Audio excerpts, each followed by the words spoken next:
Hi வணக்கம் நண்பர்களே. தேனி மாவட்டம் கம்பம் ஏஆர் மோட்டார்ஸ். நம்ம லாஸ்ட் வீக் ஒரு வெஹிக்கிள் போட்டிருந்தோம். 2020 model Ramanathapuram registration 150cc ABS டைப்ல ஒரு பல்சர் போட்டிருந்தோம். அவங்க நம்ம கஸ்டமர் வந்து தேவார், அவங்க சொந்த ஊர். அவங்க பர்சனல் யூஸ்க்காக நம்மள்ட்ட வந்து வெஹிக்கிள் வாங்கியிருக்காங்க. 55,000 ரூபாய் ரேட்டு சொன்னோம். அவங்களும் ரீசனபிளா ஒரு ரேட்டு கேட்டாங்க. எங்களுக்குள்ள ஃபைனல் ஆகி வியாபாரம் நல்லபடியா முடிஞ்சு ஒரிஜினல் டாக்குமெண்ட் அவர்கிட்ட ஒப்படைக்கிறோம். அவங்க ரெடி கேஷ்ல வண்டி எடுத்திருக்கிறாங்க. நம்மள்ட்ட இதாங்க அவங்கள்ட்ட அதுக்குண்டான டாக்குமெண்ட் ஒப்படைக்கிறோம். இங்க எல்லாரும் உங்கள்ட்ட பக்காவா ரெஸ்பான்ஸ் பண்ணாங்கன்னா உங்க ஃபீட்பேக்? கண்டிப்பா நல்லபடியா ரெஸ்பான்ஸ் பண்ணாங்க.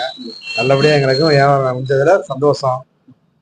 தம்பியும் கொஞ்சம் நல்லா எங்களுக்கு சப்போர்ட் பண்ணாப்புல, நல்லா பேசினாங்க. நீங்களும் நல்லா பேசுனீங்க. அஜித் அண்ணன் நல்லா பயங்கரமா வாங்க, அடுத்து வாங்க, உங்களுக்கு என்ன சப்போர்ட் பண்ணணுமோ நாங்க பண்ணி தரோம். வாங்க, வேற யார் வண்டி கேட்டாலும் கூட்டிட்டு வாங்க. அவரோட ஃப்ரெண்டு சதீஷ் தானே, இளம்பரதி அவரோட பேரு, இவர் பேரு சதீஷ். ஓகே நண்பர்களே, தேங்க்யூ. யார் வேற வண்டி இருந்தா பிடிச்சா கான்டாக்ட் பண்ணுங்க. வணக்கம்.